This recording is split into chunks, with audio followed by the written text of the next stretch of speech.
자, 하나님의 말씀 창세기 28장 10절에서 22절까지 함께 보도록 하겠습니다. 창세기 28장 10절에서 22절까지 제가 10절을 읽겠습니다. 야곱이 브엘세바에서 떠나 하란으로 향하여 가더니 한 곳에 이르러는 해가 진지라. 거기서 유숙하려고 그곳에 한 돌을 가져다가 베개로 삼고 거기 누워 자더니 꿈에 본즉 사납다리가 땅 위에 있는데 그 꼭대기가 하늘에 닿았고 또 본즉 하나님의 사자들이 그 위에서 오르락 내리락 하고 또 본즉 여호와께서 그 위에 서서 이르시되 나는 여호와니 너의 조부 아브라함의 하나님이요 이삭의 하나님이라. 내가 누워있는 땅을 내가 너와 내 자손에게 주리니 내 자손이 땅에 티끌같이 되어 내가 서쪽과 동쪽과 북쪽과 남쪽으로 퍼져나갈지며 땅의 모든 족속이 너와 내 자손으로 말미암아 복을 받으리라. 내가 너와 함께 있어 내가 어디로 가든지 너를 지키며 너를 이끌어 이 땅으로 돌아오게 할지라. 내가 내게 허락한 것을 다 이루기까지 너를 떠나지 아니하리라 하신지라. 야곱이 잠이 깨어 이르되 여호와께서 과연 여기 계시거늘 내가 알지 못하였도다. 이에 두려워하여 이르되 두렵도다. 이곳이여 이것은 다름 아닌 하나님의 집이요 이는 하늘의 문이로다. 야곱이 아침에 일찍 일어나 베개로 삼았던 돌을 가져다가 기둥으로 세우고 그 위에 기름을 붓고 그곳 이름을 베델이라 하였더라. 이 성의 옛 이름은 루스더라. 야곱이 서원하여 이르되 하나님이 나와 함께 계셔서 내가 가는 이 길에서 나를 지키시고 먹을 떡과 입을 옷을 주시어 내가 평안히 아버지 집으로 돌아가게 하시오면 여호와께서 나의 하나님이 되실 것이요. 다 같이요. 내가 기둥으로 세운 이 돌이 하나님의 집이 될 것이요 하나님께서 내게 주신 모든 것에서 10분의 1을 내가 반드시 하나님께 드리겠나이다 하였더라. 아멘.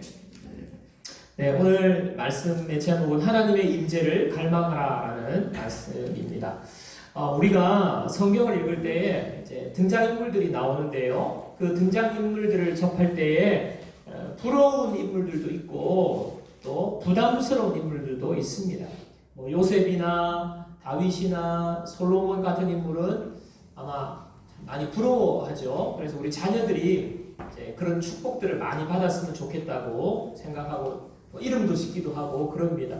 반대로 여러분 바울 같은 분은 참 부담스러운 면이 있죠. 우리가 바울을 이렇게 참 너무나 우리가 따라가기가 이렇게 쉽지 않은 그런 분이시기 때문에 그렇습니다. 이런 관점에서 볼 때 아마 성경 인물 중에 우리가 가장 우리와 친근한 인물이 있다면 바로 오늘 주인공 야곱이 아닐까 저는 생각을 합니다. 야곱이 바로왕 앞에 서서 요셉과 만나서 바로왕 앞에 서서 본인을 나는 험악한 세월을 보냈습니다 라고 자기 글을 소개하는 것을 우리가 알고 있습니다.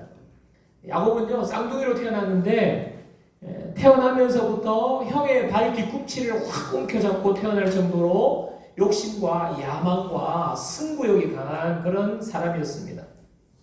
그래서 결국에는 형의 장자권을 빼앗죠. 그리고 아버지를 속여서 축복권까지 다 빼앗습니다. 또 그러다가 뒤에 보면 라헬이라는 여자가 너무 마음에 들어가지고 이 라헬을 아내로 삼기 위해서 무려 14년이라는 기간을 그냥 무임금으로 그 삼촌집에서 그렇게 일을 해요. 그래서 그 여자를 차지하고 맙니다. 소유욕과 집착이 굉장히 강한 사람이었어요. 그는 자기중심적인 사람, 그러면서 생각이 너무 많은 사람이었습니다. 살면서. 제가 좋은 말로 표현해서 생각이 많다, 생각이지, 그죠? 좋은 말로 표현해서 유행하는 말 있잖아요. 야곱, 참 너는 다 계획이 있구나. 이런 야곱이 있지만 좋은 말일 때 그렇죠. 잔머리 굴리는 사람이었어요. 야곱은. 우리가 야곱을 보면서 참 친근감을 느끼는 것은 바로 야곱과 똑같지는 않더라도 야곱의 모습이 우리의 모습과 많이 닮아 있어요. 우리가 가지고 있는 우리의 삶의 면면이 야곱과 같은 면이 너무나도 많기 때문에 그렇습니다. 오늘은 야곱이 인생에서 처음으로 좌절을 맛보고 위기를 맞는 장면이라고 할 수 있습니다. 10절은요. 야곱이 브엘세바에서 떠나 하란으로 향하여 가고 있다고 말합니다. 여러분, 이 여정은요, 야곱이 외삼촌 라반의 집에 지금 아내를 구하러 가는 길입니다. 명목은 그래요. 명목은 그런데 실제는 자기를 죽이려는 형을 피해서 지금 도망가고 있는 중이에요. 도망자로 지금 집을 떠난 거예요. 왜 도망자의 신세가 되었습니까? 형의 장자권 빼앗았죠. 축복권 빼앗았어요. 그러니까 에서가 분노가 폭발해서 내가 야곱 저 녀석 죽이고 마는 거예요.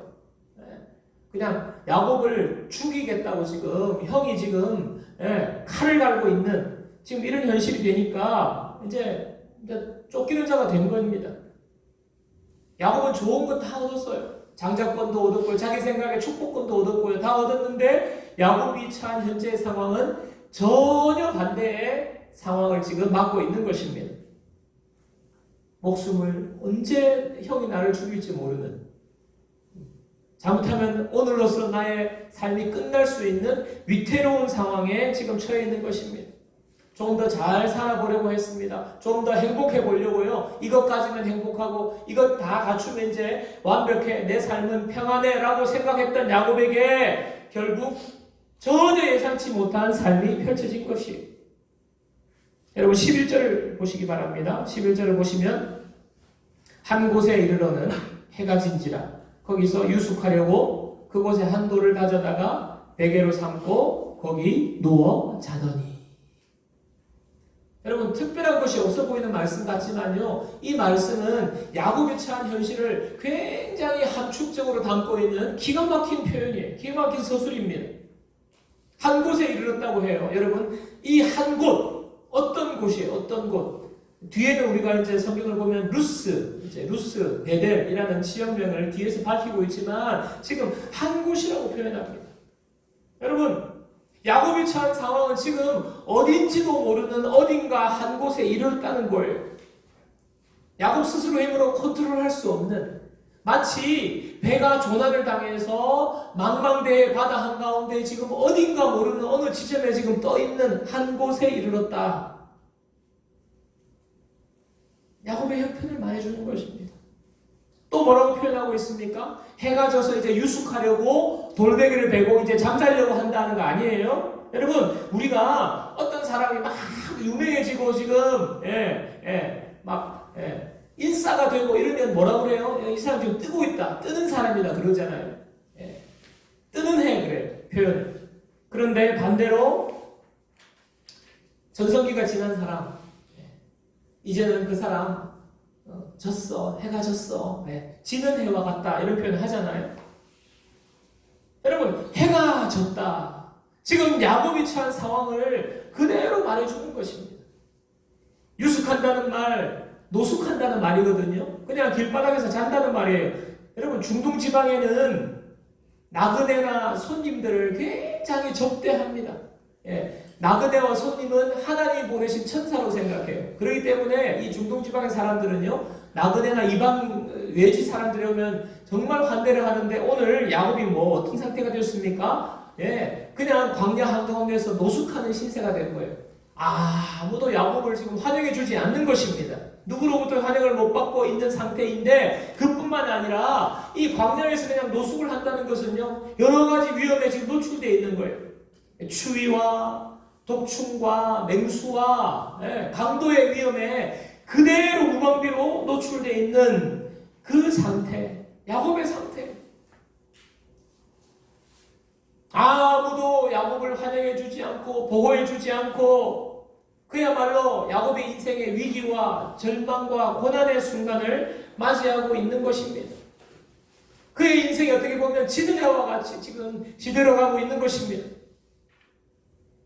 무거운 짐을 지고 있고 공고함을 가지고 있는 우리 인간의 상태를 그대로 묘사하고 있는 구절이 바로 11절의 말씀입니다. 여러분 우리 인생을 잘 돌아보면요, 우리 인생에 이런 면들이 불교에서 사용하는 용어 가운데 고해라는 말이 있죠. 인생이 고해, 아주 쓰디쓴 바다와 같은, 고통의 바다와 같다라는 표현이 있는데 그 말이 그대로 맞아요. 우리가 계획대로 하고 잘 준비하고 하면 뜻대로 하기만 하면 꽃길만 걸을 것 같은데 그렇게 인생이 펼쳐지지가 않습니다. 정도가 차이가 있지만 모든 사람들이 위기를 만나요. 모든 사람들이 고난을 겪습니다. 철저하게 계획도 세우고 준비하고 다 얻었는데 이제는 됐다고 생각하는데 전에 예상치 못한 일들, 예상치 못한 복병들이 우리 삶 가운데 일어나는 것입니다. 제가 이번 주에 골목식당이라는 프로그램을 제가 한 번씩 봐요. 저희 집은 유선 방송이 안 나오거든요. 공중파만 사랑하는 우리 집입니다. KBS 그러니까 별로 볼 게 없는데 이제 골목식당이라는 프로를 한 번씩 보는데 지난주에 보니까 그 칼국수집 여자 할머니 사장님 이야기 지난 7월 달인가 했던 그 사장님을 다시 방문하는 그 이야기가 방송되더라고요. 이 여자 사장님은 제가 보니까 인생의 곡절이 너무 많은 분이었어요. 보니까 아들을 먼저 또 떠나보냈어요. 아들이 물에 빠져서 이렇게 사고로 이렇게 어머니를 떠났더라고요. 그렇죠. 그리고 장사를 어렵게 시장에서 하는데 그 가게에 불이 났어요. 다 타버렸어요. 그러니까 얼마나 힘든 여정을 보냈습니까? 그러다가 이제 제대로 문도 못 갖추고 막 그 비닐로 임시 그 문을 막아두고요. 그렇게 장사를 하는 분인데 이제 이 골목식당에 나온 거예요. 그러니까 너무너무 맛있다고 그렇게 되니까 이 집이 이제 여러분 골목식당에 한번 나오면 인생이 완전 그 인생 역전되는 거 아시죠? 그 길로부터 그냥 줄 서기 시작하고요. 맛집으로 등극을 하게 되는 거예요. 대박이 되는 거예요. 그래서 이제 칼국수집이 이제 새로 수리도 하고 얼마나 이제 완전 그 이전과는 다른 이제 좀 나아지는 삶을 사나 싶었는데 이번 주에 이제 그 집을 점검하러 가보니까 참 안타깝게도 그 사장님에게 일이 생긴 거예요. 이제 좀 장사도 잘 되고 이제 좀 허리도 펴고 편안하게 누리면서 살려고 하는데 예상치 않은 병이 찾아온 것입니다. 그 사장님이 암에 걸렸더라고요. 그래서 그냥 진행자들도 울고 스태프들도 너무너무 안타깝고 보는 저도 그죠 안타깝고요. 제 아내는 울었어요. 참 인생이 왜 이런가. 여러분 우리 인생의 정도 차이는 있지만 계획과 뜻대로 되지 않을 때가 너무너무 많아요. 또 내가 원치 않는 안타까운 일들을 맞이할 때가 너무나도 많습니다. 오늘 야곱이 자신이 장자권과 축복권 이 놀라운 것을 다 차지한 지금 자신의 처지가 지금 이렇게 될 거라고 상상이나 했겠어요. 그런데 놀라운 것은요, 여러분, 지금 이런 위기와 고난과 절망의 순간에 놀라운 일이 야곱에게 펼쳐집니다. 12절에 보십시오. 12절에 보시면요.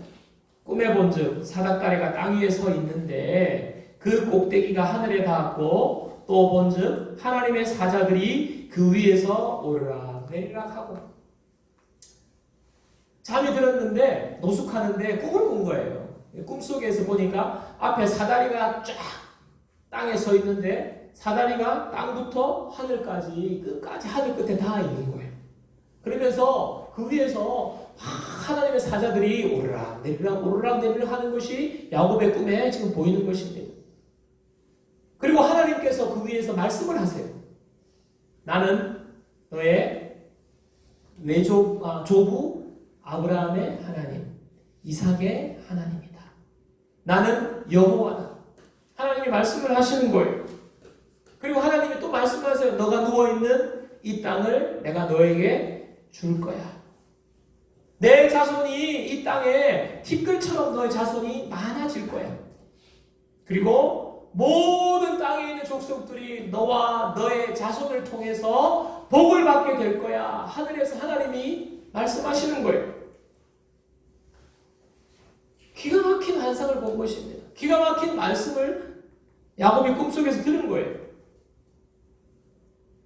하나님의 말씀, 야곱에게 주신 하나님의 말씀은 아브라함에게 약속하신 말씀을 다시 반복해서 야곱에게 주시는 거예요. 근데 더 놀라운 것이 있어요. 이게 뭐냐 하면 이 약속을 확인시켜 주시는데 그친 것이 아니라 이 약속에 덧붙여서 많은 것들이 추가되어 있습니다. 구체적인 계획이 추가되어 있습니다.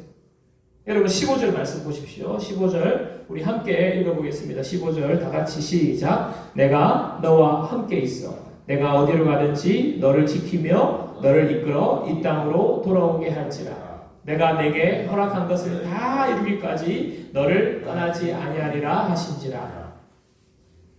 아브라함에게 주신 약속을 다시 말씀하시면서 지금 15절에 몇 가지가 붙어 있어요. 그게 저는 시행세칙이 붙었다 이렇게 본 거예요.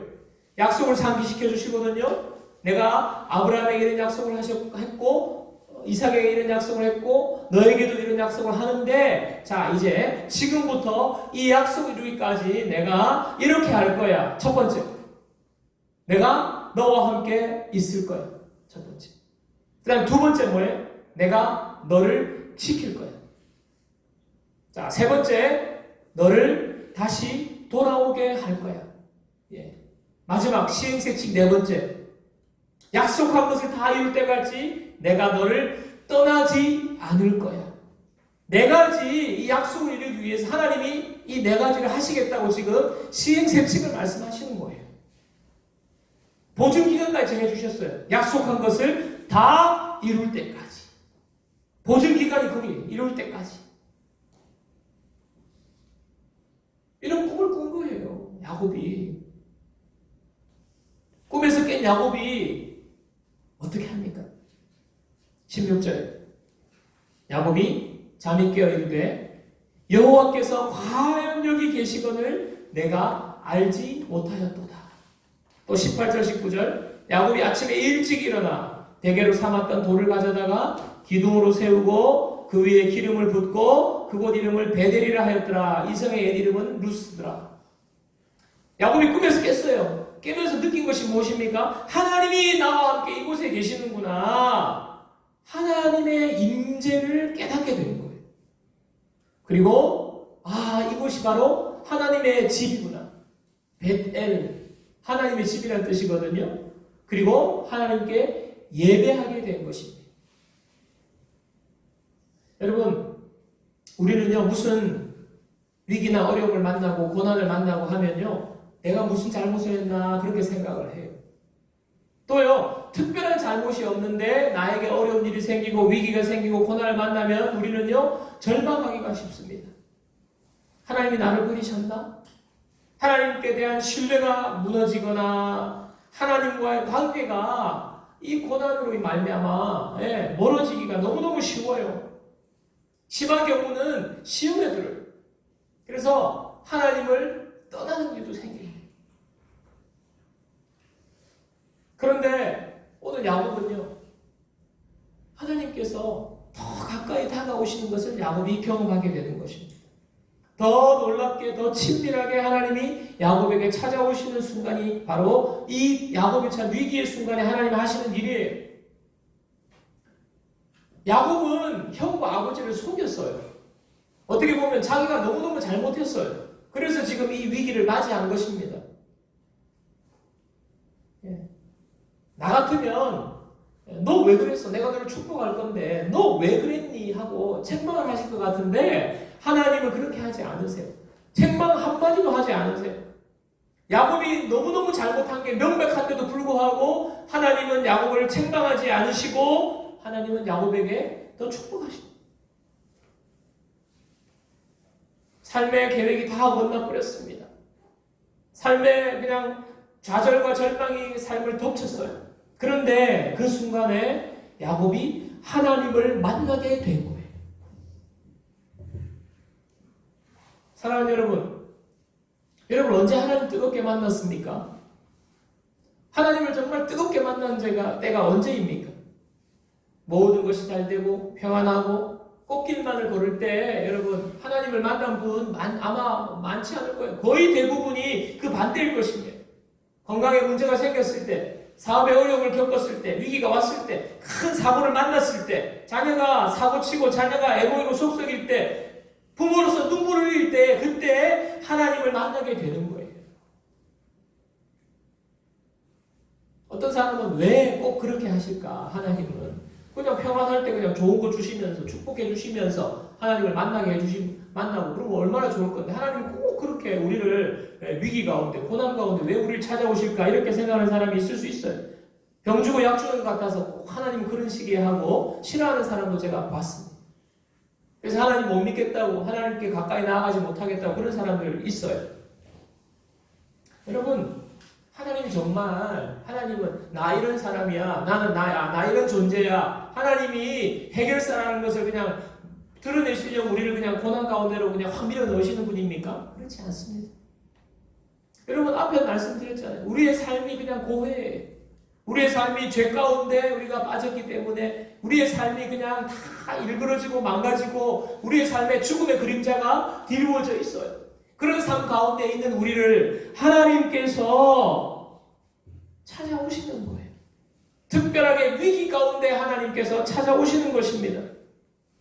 여러분, 그렇기 때문에 우리가 우리 앞에 펼쳐지는 어떤 위기, 우리 가운데 생기는 고난, 우리가 지금 어려움에 처해 있을 때 우리는 믿음의 생각을 해야 되는 거예요. 그 믿음의 생각이 무엇입니까? 바로 하나님은 도망치다가 쓰러져 광야 가운데 넘어져 있는 그 자리에 하나님은 직접 찾아오신다는 거예요. 하나님은 그 자리에 사다리를 내리신다는 거예요. 여러분, 도망하는 야곱의 심정을 한번 생각해 보십시오. 해는 졌어요. 쫓기고 있어요. 그러나 아무도 자기를 도와주는 사람이 없어요. 그런 가운데 그냥 광야 한가운데 쓰러져 잘 수밖에 없는 야곱의 심정을 생각해 보십시오. 여러분, 야곱이 뭘 느꼈을까요?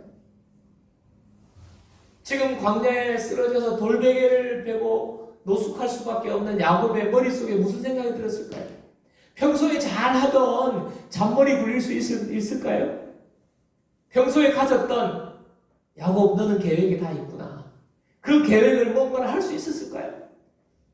예, 아무것도 없어요. 잔머리 굴릴 수 없어요. 계획대로 할 수 없어요.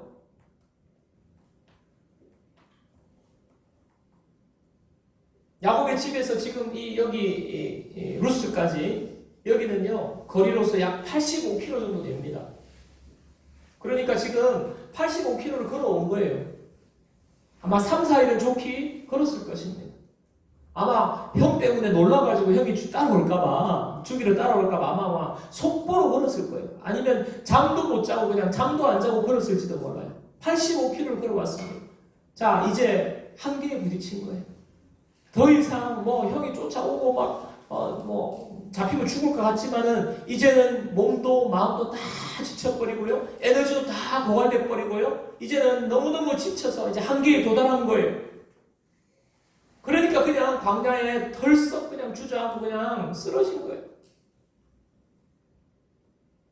여러분, 잔머리 굴릴 수 있습니까? 세워놓은 계획할 수 있습니까? 없어요. 그냥 쓰러져서 도저히 형이 또 다가올지도 모르고 아까 말씀드렸죠. 사막에 그런 위협이 있지만 지금 한계에 도달해서 그냥 그냥 눈이 감긴 거예요. 쓰러진 거예요. 잠에 빠진 것입니다.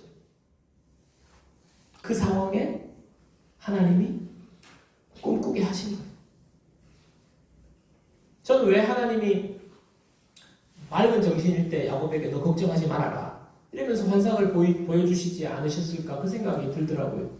왜 하필이면 이렇게 완전 녹초가 돼서 쓰러져서 잠잘 때 하나님이 이렇게 꿈을 보여주셨을까, 환상을 보여주실까 생각해 보았습니다. 여러분, 잠자는 거는요 죽는 것 같아요. 우리가 잠잘 때 뭔가를 인식을 합니까? 잠이 깊이 들었을 때 죽은 것 같은 거예요. 여러분, 내 의지가 살아있고 내 계획이 살아있고 내 힘이 살아있을 때 우리는 하나님을 만날 수가 없습니다. 위기와 고난은요 나를 잠들게 만드는 시간이에요. 한계에 부딪힐 때 나는 아무것도 할 수 없고 내 계획도 아무것도 할 수 없고 내 힘도 아무 쓸데없고 한계에 부딪히는 그 순간, 그 시간이 바로 잠드는 시간. 두 손 두 발 다 들고 아무것도 할 수 없는 그때, 바로 그때가 우리가 잠드는 순간. 여러분, 우리에게 위기가 왔습니까? 우리가 어려운 가운데 있습니까? 내 힘으로 할 수 없는 어떤 한계에 부딪혔습니까? 그럼 우리는 이렇게 생각해야 됩니다. 그때는 야곱이 꿈꾸기 전에 잠드는 것과 같은 그 시간이 왔다라고 생각합니다. 그 시간임을 우리가 알고 믿어야 합니다. 하나님을 만나는 시간이 왔구나라고 알고 믿어야 하는 것입니다. 하나님을 만나고 하나님의 역사로 새롭게 변화되는 시간이라는 것을 우리가 믿음으로 볼 수 있어야 되는 거예요.